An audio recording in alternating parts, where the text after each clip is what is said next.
Are you too good for your home? It's a really long way to go for a joke. Take me out to Twitchy Dolphin Media presents Let's Get To. It's baseball from sea to shining sea by the team that brings you home. And now, your host, James Christopher. And welcome to Let's Get To. I am your host, James Christopher, and it is May the 2nd, which means we are just days away from the best movie holiday ever, May the 4th. So, a hearty May the 4th be with you. And if you're an old school Catholic school kid like myself, it means you've already answered in your head and also with you. But it also means in minor league baseball, the beginning of Star Wars nights, easily the most popular theme night in all of baseball. So how much do I love it, Star Wars night? Well, I've got about 15 Star Wars jerseys from team specialty nights with more to come. I even had a romantic comedy level montage of trying to decide exactly which one to wear for this episode. Now, my favorite part of my film degree is film studies, and I always get excited to flex those muscles. There's nothing better than a deep dive into a movie, figuring out what the filmmaker wanted to say, what the movie means, whether the movie's important or not. I just love it. And so, May the 4th, Star Wars has always been a big part of my life before I even recognized it. And I was aware of it just as Empire Strikes Back was coming out. I think I was 6. It's been a weird journey for me in Star Wars in my life. I obviously loved it as a kid and even hated the movie E.T. because my parents wouldn't let me see Jedi for the 18th time and instead took me to see that goofy little Yoda wannabe. I still get heated about it. I do love E.T. now. Now, the wars went from being an obsession of my life to the thing you had to hide being a fan of to all of a sudden baseball teams having Star Wars night. It almost makes all the wedgies worth it. Just kidding. I never got any wedgies. But there was definitely some harassment. I actually vividly remember being in the Army, getting off 24-hour duty, heading straight to the theater to stand in line for Phantom Menace, and then only being slightly mocked by the other NCOs, which I don't know what was worse, Phantom Menace or the mockery. There have been a lot of roads with these characters for me, from Tatooine to Coruscant to Austin, Texas. I generally like all Star Wars. I'm not a fan of the prequels as much, and I know it's a cliche for someone of my age to roast them, but it's a thing. I hate them. I've generally dug the Disney Plus series, even though Boba Fett drug a little bit. I mean, that's what you get for basing a show off a featured extra. Seriously, here are all his lines from the original trilogy. As you wish. He's no good to me dead. What if he doesn't survive? He's worth a lot to me. Put Captain Solo in the cargo hold.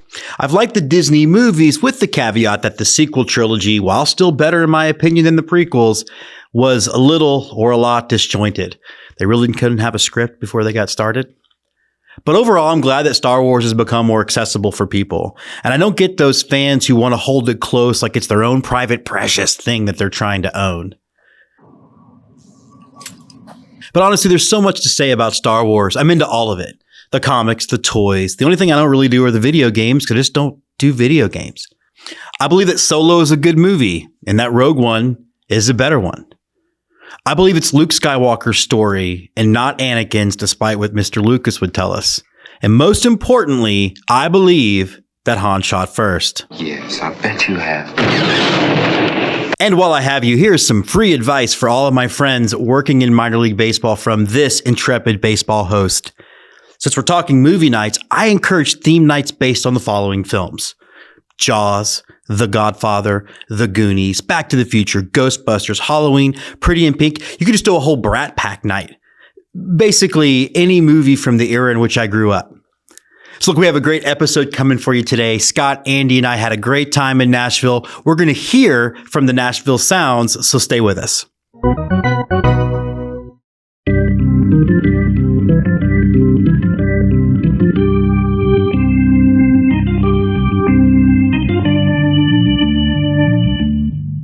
From the Bleachers, the Let's Get To Game of the Week. And welcome back to From the Bleachers, but we're not coming to you from the bleachers. We're coming to you from inside a baseball card. Come along, check out our amazing experience with the Nashville Sounds. Come on, don't be shy. Don't be shy. Now, whether it's through a special wardrobe, a tornado, or through a magical baseball card, entering a new ballpark is like entering Wonderland, and walking up to First Horizon Park is no different. I know I can be prone to hyperbole on this show, and it's honestly not intentional. First, I'm just someone who's, generally speaking, in love with ballparks. And if we're honest, the point of this show is to find something positive about our experiences. And again, if I'm being honest, every single minor league baseball experience has something positive to find.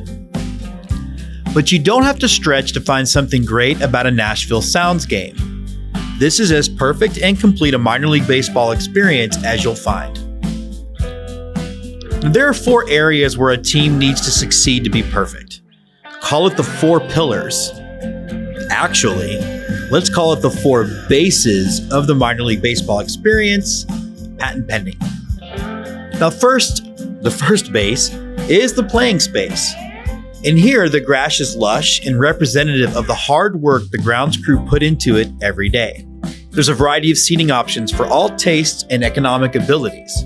This game, we made a point to see the game from all vantage points. The club level was amazing with one of the nicest people I've ever met who treated me so kindly by presenting to me some banana pudding in a helmet. Take that, Paul Caputo. There are party decks, party tables, berm seating. Lots of ways to enjoy the greatest game ever invented, and you can walk completely around First Horizon Park, making it a true ballpark in the eyes of our very own Jess Canaster. Remember his 360-degree rule. The blue design of the park, featured in both the seats and the outfield wall, are very unique and pop against the sky, and you have some fun, tricky angles in center field that make extra bases possible on any fly ball hit to right center. And as we learned from Greg Maddux, chicks dig the long ball and the ball gets up and out of here quickly. We even saw former Astro John Singleton, yes him, hit one way, way, way out of the ballpark. Now the next and most important base of a minor league baseball franchise is their level of community interaction. We arrived at the ballpark and checked in with Collin, and he mentioned that the team was doing a special signing and wanted to know if we would like to come to the field to cover it. We were so in. This is the kind of thing that makes this show really special and why I love doing it so much. Down there, we met Victor, a patient at Monroe Carroll Jr. Children's Hospital at Vanderbilt, as he signed a 1-year contract with the Sounds. Victor has battled a life-threatening illness but has thrived thanks to his care at the hospital. Victor will spend several days and nights with the team throughout the season, participating in batting practice and, generally speaking, just hanging around the clubhouse. We're so excited to bring Victor as a member of the Nashville Sounds, said General Manager Adam English. We know he'll bring the energy and lift the players' spirits just as much as our players will lift his. You see, in February 2022, Monroe Carroll doctors diagnosed Victor with Burkitt's lymphoma, and he began inpatient chemotherapy right away. Thanks to the exceptional care he received, he achieved remission in just 12 weeks. The honorary player program was paused due to the pandemic, and the team and the hospital are excited to see it return. Said Meg Rush, MD, MMHC, and the president of Monroe Carroll, we are grateful for the Nashville Sounds' long-standing partnership to support and shine a light on Monroe Carroll's mission to provide hope and healing to children and families. Minor League Baseball does a lot of things for a lot of people.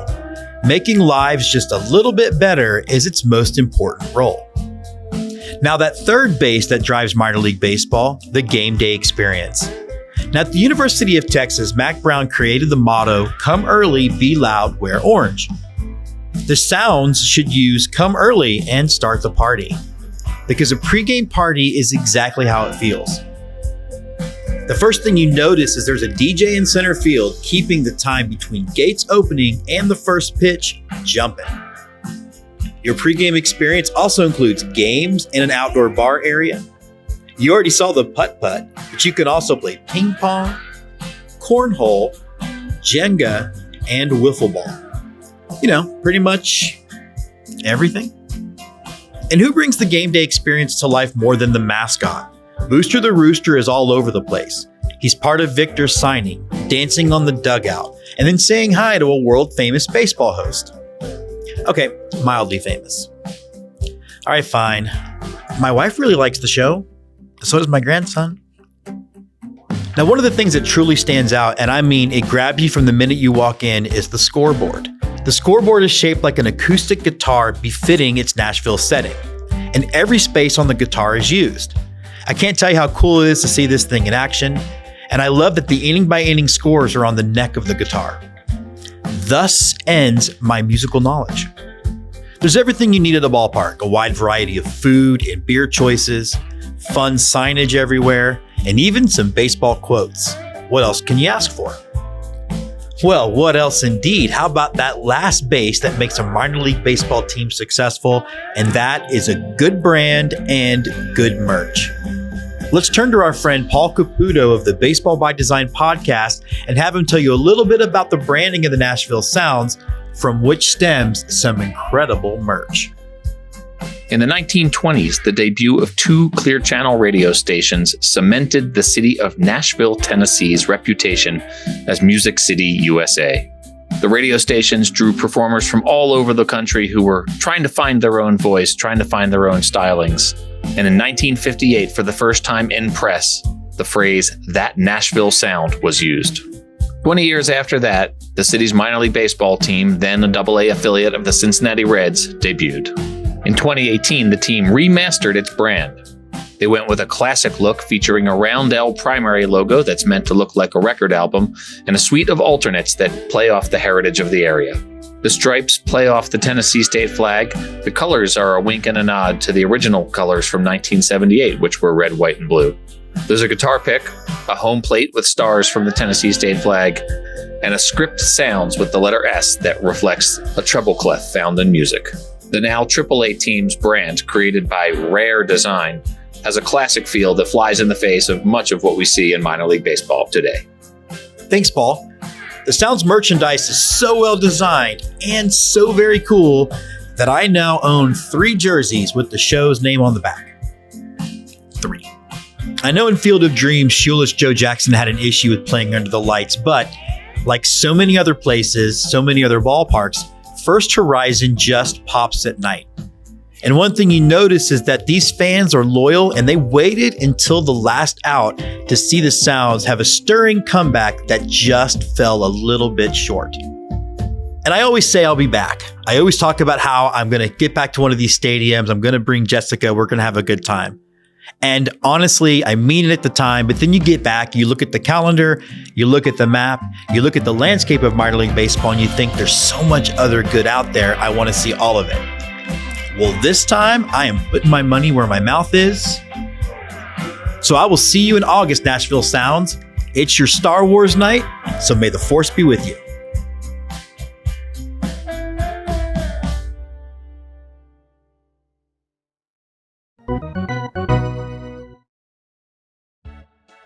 Holler and a Swaller, a chug of ballpark brew, presented by The Hitter Sports.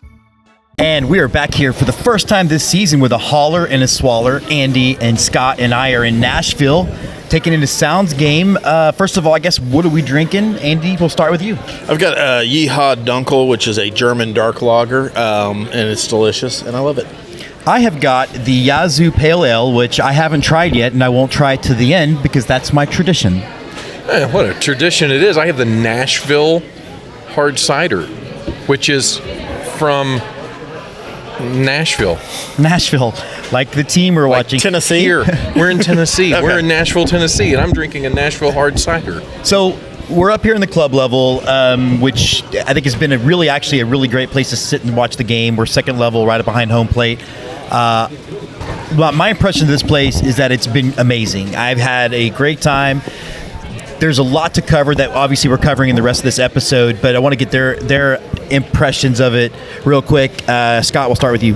Yeah, for me, I mean, we saw a picture where this ballpark was built in 2015. It's 8 years old, and you see that picture from 8 years ago. There's nothing around the stadium. There's constant construction. They're building stuff around here. There's apartments, there's restaurants, there's bars, there's everything you want. It is a great ballpark, and they really take on a family experience here with the putt-putt course and the pitching and the table tennis. And yeah, I mean, it's insane how much they have for kids.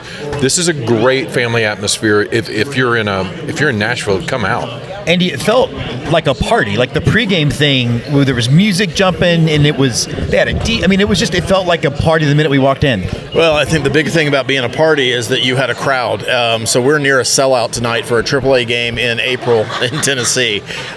You had people lined up and just rearing to come into the gate. It certainly didn't hurt that it was Predators jersey night, which makes Scott make a face. But the whole park is just fantastic. The atmosphere is fantastic. The neighborhood they're building around it reminds me a lot of a bigger version of Bowling Green that we visited a couple of years ago. Yeah. I see that. Yeah. Maybe even a bigger version or a smaller version of like what they have in Atlanta. Yep. That kind of thing. Baseball Village. Yeah, the Baseball Village. Scott, a little bit for you. I mean, I know obviously we're going to cover all the specs of the ballpark, but what are just some things that you've kind of gotten from the fan experience? From the fan experience, like I said, I just think there's something for everyone here. I mean, there's Nashville hot chicken here too, folks. There's lots of Nashville hot chicken. I still don't know what that is, but you know. It's chicken that's hot. It's hot. It's really sexy chicken. That's the best way I can explain it. No, I just think the fans are in this also. This is an April game with Norfolk and Nashville. It's not like they're next door neighbors that hate each other or anything, but the fans are into this game. For me, that's the biggest fan experience. And also, like you guys were talking about, people walk in, they're going to the bar that's down there. There's frozen drinks. There's everything you could ask for. The table tennis that's set up, you can shoot basketball out here. They have a wiffle ball field, folks, a wiffle ball field with a fence around it. Where was that when I was a kid? I just think there's something here for everybody. It's a great ballpark. It's a great experience overall. Nashville's done a really, really top-notch job. Any other final thoughts on the ballpark? I know this is our first of a couple of visits. Not to this ballpark, but to other ballparks. Ballparks in general, yes. I think they do everything really, really well. I can't think of a thing that I'm wondering about why they don't do this or why they don't do that. You don't see that at every park that the show visits. But they seem to be on top of everything. The customer service has been top notch that I've dealt with. And we might talk about something else later. They were fine. But you know what, though? Let's go a step beyond customer service. We, as a show, have felt welcomed from the beginning. And look, that doesn't always happen. Like, we've never been told, no, we can't cover a team, but sometimes they act as if we're putting them out. Yep. These guys 2 weeks ago emailed us, hey, excited to see you. Here's what's happening this season, or at this game that you're going to be at. This morning we got a phone. I mean, they were waiting for us to come. It was just, I felt appreciated. And they have a bunch going on tonight, too. Exactly. So it's, they very easily could have tried to push us off to a weekend when there wasn't as much going on. Like I said, there is a jersey giveaway tonight. They've got Little League teams here tonight. They've got recognizing nurses and first responders and other. And it's also Gold Star Parent Night. Gold Star Family Night. And also then before the game, there was an unofficial contract signing of a kid who's like, he was a Make-A-Wish kid. Obviously a couple of years ago they couldn't have direct contact with him because of COVID and everything. Last year he got to run the bases, and this year he signed a contract with the team to be a player for a team. And that's really, I thought was top notch from Collin, the communications director. Also, he's trying to get that set up. He knows that's going on. That's a big deal out on the field. He took the time to meet us out front. Yeah, and then invited us down for exactly. it. And he had so much going on, and that just it's the little things, right? Well, and I think people don't recognize that. I will always buy tickets to the game because I don't want to feel like I'm putting. I mean, these are small businesses. Sometimes you'll buy them for nights you're not even going to the game. So yeah, that happened. But I'll do. I try to do that. Obviously, it costs money for us to come here. But they would be surprised, I think, how much sometimes we're just completely disregarded. And so again, any little bit of, hey, we're in a community and all this is together, I'm always about that. Yeah, you're never going to hear us talk bad about a place. I mean, that's not the nature of what this show is, and we're not going to do that. But there are times where, I'll put it this way, we know when we're really welcome and we know when we're just like a bird. Sometimes it's a stretch, let me just say. Yeah, and the places that really go out of the way. What a great job.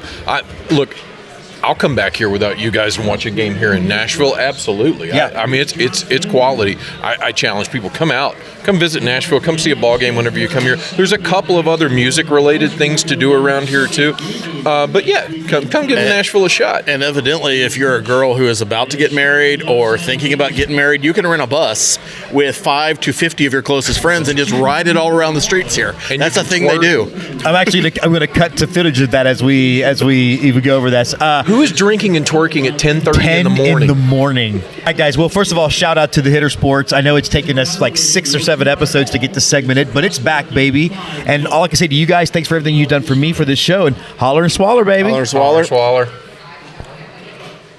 On the stereo winning next, Toro held on defense. Now the pitch, going outside, a slider. On the St. Louis team, we have who's on first, what's on second, I don't know's on third. That's what I want to find out. I want you to tell me the names of the fellas on the St. Louis team. I'm telling you, who's on first, what's on second, I don't know's on third. Do you know the fellas' names? Yes. Well, then who's playing first? Yes. I mean, the fellas' Who's names on first? The Let's Get To Team of the Week. We are excited to welcome to the show to Let's Get To Collin Perry. He's the communications manager for your Nashville Sounds. Collin, first of all, how's it going? You guys are through the first month-ish of the season. How's it been so far? It's been a blast. Things have been kind of just knocked out of the park. This is my first full-time season with the Sounds, so I knew a little bit last year coming into it, but everything has kind of exceeded expectations from us in terms of how the team's played on the field. We've had a lot of exciting finishes, and then on top of that, just the fans have been wonderful through the month of April. You know, you're still getting into baseball. Weather is still a little chilly some days here in Nashville, but so far, I mean, the fans have come out and just had a blast. So you love to see that kind of stuff to get started on the season. Yeah, I tell you what, even the game we were at, Norfolk, won relatively handily, but the Sounds, I think, put up like 5 or 6 runs in the last 2 innings to get close, including former Astro John Singleton going yard. It was just, it was nuts. Tell me a little bit about you, though. I mean, how do you go from a kid who I presume loves baseball to now being the communications manager for a AAA ball club? Yeah, so it's a long journey. Working in sports, a lot of people dream of doing that, and that was one dream that I had. Once I got to high school, I knew I wasn't good enough to play, so I just got to that point where, okay, your next step is to try to work behind the scenes, and went to college up in Indianapolis at Butler and got a journalism degree there, and just worked in the communications industry on the baseball side. I went to the 2019 winter meetings in San Diego. I got hooked up with the Norfolk Tides going into 2020. COVID happened. That sort of shut everything down. And then the next season, once we opened up in 21, I was in Gwinnett with the AAA Braves, the Stripers in Georgia. And then last season, I got a position as the assistant in 2022 with the Sounds. And then I was very fortunate and had a great mentor, Chad Seeley. He was here for a number of years before myself. And he got an opportunity to go work in the big leagues with the Texas Rangers. So he took that opportunity in the offseason, and I was very fortunate to have the Sounds think highly of me and bring me back for 2023.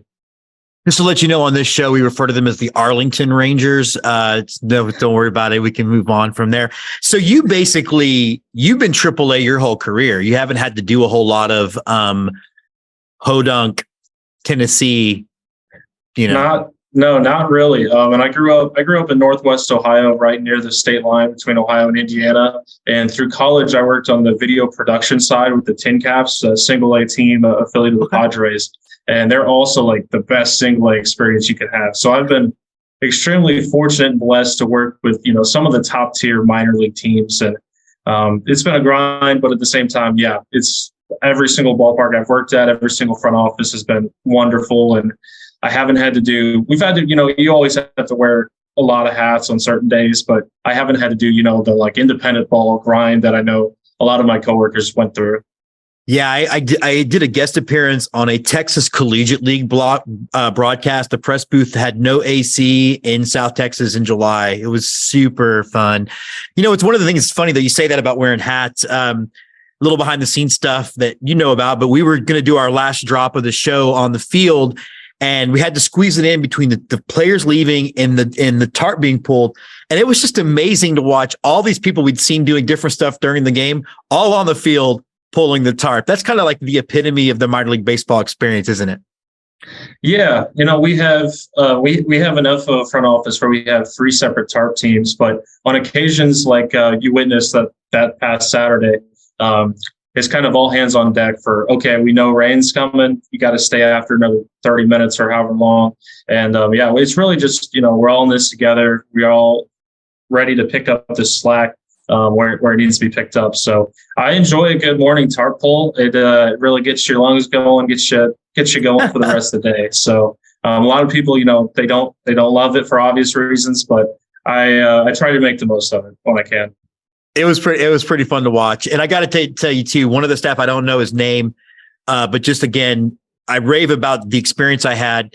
But again, we're hanging out with your guy, your assistant, and there's another guy there and a fan who was desperate to get one of y'all's players' autographs, and he somehow missed it. Guy took his time to make sure he got his ball signed. And I think that's about as big a compliment you can give to a minor league staff, that he didn't have to help him out. It was clearly a situation where he had the ability to say, hey man, they're in the clubhouse, but he made sure it happened for him. And I was just very impressed by that. Oh yeah. We try our best to, make it still the best ballpark experience, whether you're a fan trying to get autographs, whether you're just looking for a good time in the bandbox, grabbing something to eat. We try to have a wide diversity of what we offer at a ballpark. Not everybody's going to love baseball. There's a lot of other sports going on in town that, we have the Titans, the Predators. Football's their favorite sport, or hockey's their favorite sport. But we try to give them something to just really have a great time out. And I think our staff does a wonderful job in that aspect. One of the things, though, as we look ahead in the future, the rest of the season, which again, there's still a lot of season left, which is super fun for people watching the show. They can get out there. But Military Appreciation Night, I'm a vet. How big of a night that is, and why is that important for the Sounds to do something like that? Oh, so it is. We usually try to have it in about middle May, a couple weeks before Memorial Day, right there. And it is a huge night for us. It's this year. It's May 13th coming up, so it would be our next homestand. And we wear specialty jerseys. We design a new specialty jersey every single season for them, and then we auction those off at the end of the game. And I believe that auction is going to be starting right about when this pod drops. So that's going to be available on our website. Just come on, click, and so I can win.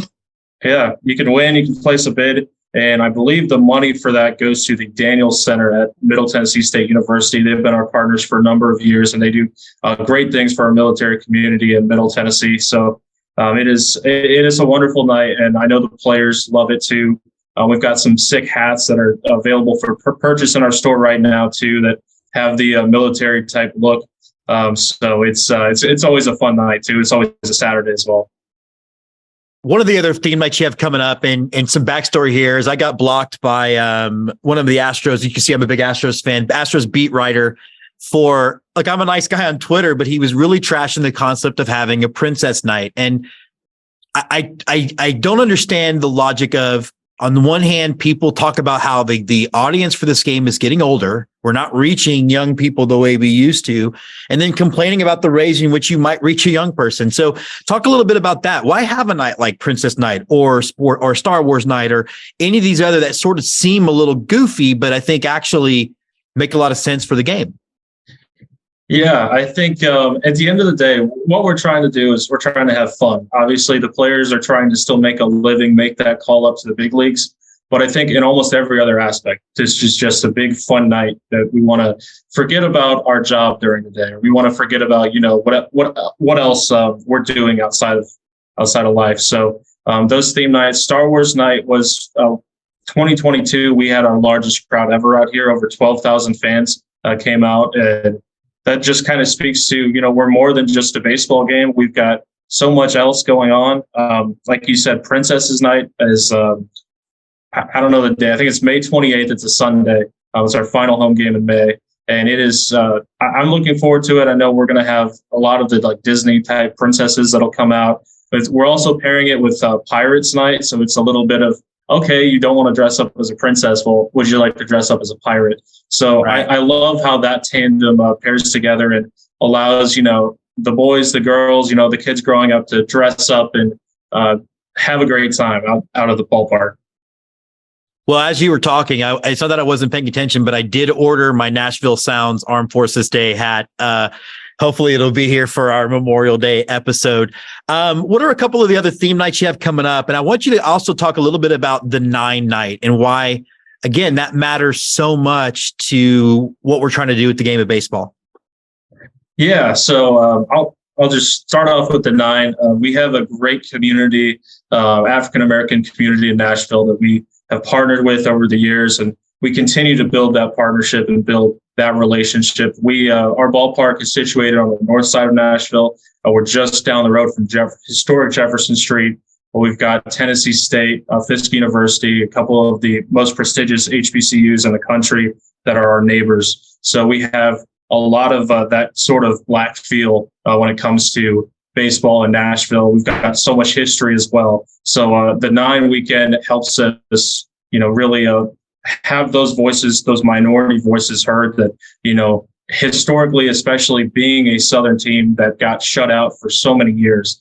And now we're trying to do the opposite. We're trying to tell their story. We're also trying to tell it in the accurate, best way possible. So we've had a lot of different families come out from past either Negro League families or those that were trailblazers in the 40s and 50s. Sulphur Dell was our original location for our ballpark, and that was the home of Nashville baseball from like 1890 till the 60s. So to be on the same side as that as well also brings a lot of history. And so the 9 is just, again, a tremendous opportunity for us to really give fans and give those people who might not know just the full understanding and history of baseball and why it is so important with our African American community. One of the things, I'm just going through the schedule right as we talk, and I could ask you any number of things. I could ask you about Copa Night. I could ask you about a Star Wars night that I might be able to make a return trip to Nashville for. We're going to look at that actually right now. It's just you guys have so much going on, and we do our awards at the end of the show and at the end of the season, and I just can't imagine there being a better designed. One of the things I said in the opening of the show is every aspect of what makes a good minor league baseball team, just a compliment from me to you guys. You guys are hitting it out. I mean, great ballpark. Your fan appreciation stuff is on point. What we got to see with the community and the signing of the little player. I mean, just again, congratulations to you and the Sounds team for, I think, hitting on all cylinders when it comes to this stuff.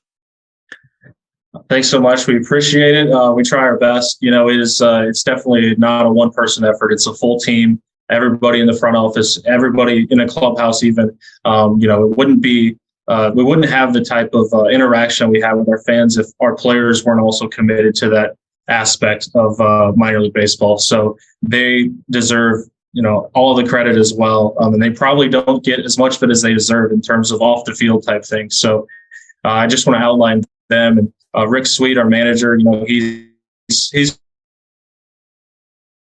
pretty much a legend in minor league baseball. He's been around everywhere. So he is one of the best guys to work for, and he does so much for us outside the lines. He's very rarely will he turn down an interview or do anything like that. So it's just, it's a great effort all around. And we have the best fans, I'd like to think, in minor league baseball too. We're in a great Germantown neighborhood all the way around Nashville. It's a fun place to be for baseball. Absolutely. All right. Well, let's play a little rapid fire. The first one's a little serious. Just any thoughts you might have on the Oakland move, the ripple effects that it could have throughout minor league baseball.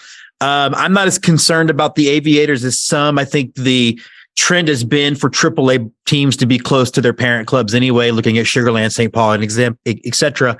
But any thoughts on that? It's I feel really bad for Oakland fans. I know a couple personally, and I know that inevitably this was probably the problem they were facing. So it's a tough call.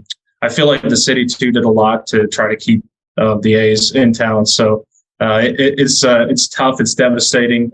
I grew up it happened a little bit before my time in Ohio, but I know when the Browns left and became the Ravens for those few years, it was extremely devastating for Northeast Ohio. So just knowing that background, I can see where they're coming from. It's going to be tough for the Aviators. Like, I think they have a great AAA ballpark. The Sounds, we had the opportunity to go out there for the AAA championships this past season, and just experiencing everything that ballpark has to offer. It feels like a major league stadium with a minor league type field. So it's going to be a tough call for them. Like, I hope they still exist, or if they have to move, like they move somewhere close, because their staff is wonderful.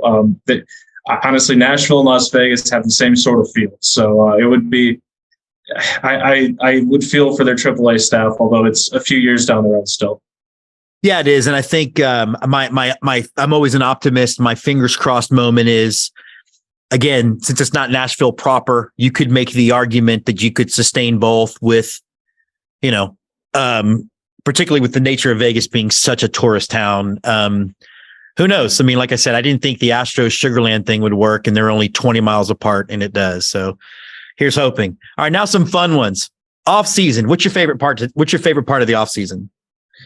I don't know. It's tough. I'm the type of guy that just loves baseball all the time. So I guess for working in AAA, the time where our season ends, but then we still have the postseason to watch for the majors, that first kind of month of October, is probably my favorite part of the off season, because it gives you a chance to breathe, chance to rest and reset before things, you start building towards next year.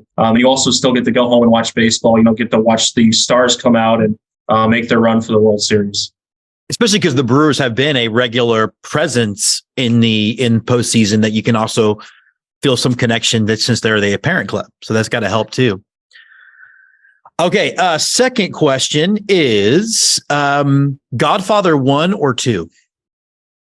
I'm not a big movie guy, but I've seen both of those. I've seen them probably more recently than I probably should have.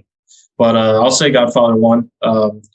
It's such an iconic movie. And even though the sequel was solid, it still doesn't do the first one enough justice. Collin, I'm in the indie film business by profession, and I teach film, and I watch The Godfather once a year. There's nothing wrong with having seen it recently. Don't worry about it. Okay. Dad hat, flex fit, or fitted hat? I'm more of a fitted hat guy. I don't know what it is. It's just kind of what I've stuck with. All three of those options, I don't have a strong opinion on all three, but I always go for fitted if there's a choice. And last question, of the newish rules that we've seen in Major League Baseball from 2020 on, or some of the ones that are being tested out now in the Atlantic League, like the designated runner thing, which one of them do you think doesn't work and needs to go? I don't know. I've enjoyed all of them so far. The losing the DH one in the Atlantic League with the pitcher not facing a minimum number of innings, I think is pretty tough, especially because, you could have an injury come up. I don't know how that applies, or if you've got, good point. Guys that are, trying to build up that repertoire early on in the season. It is a lot. We saw in the World Baseball Classic too, with like minimums, pitchers had to leave after so many pitches. I think early on in the season, the Atlantic League, like that is, it's going to be tough for a guy just to be like, okay, yeah, we can go 5, we can go 6, like every single time out. Yeah, no, I think you raise a really good point on that I'm sure they'll address if it becomes a thing. But yeah, that's actually an angle I didn't think about it, which is why I don't work in minor league baseball, but you do. He is Collin Perry of your Nashville Sounds. Collin, first of all, thanks so much for being on Let's Get To, and thank you so much for being an amazing host when we were out there last week. Thanks for having me. I'd love to have you come out again and have everybody come out and experience the Sounds game in person.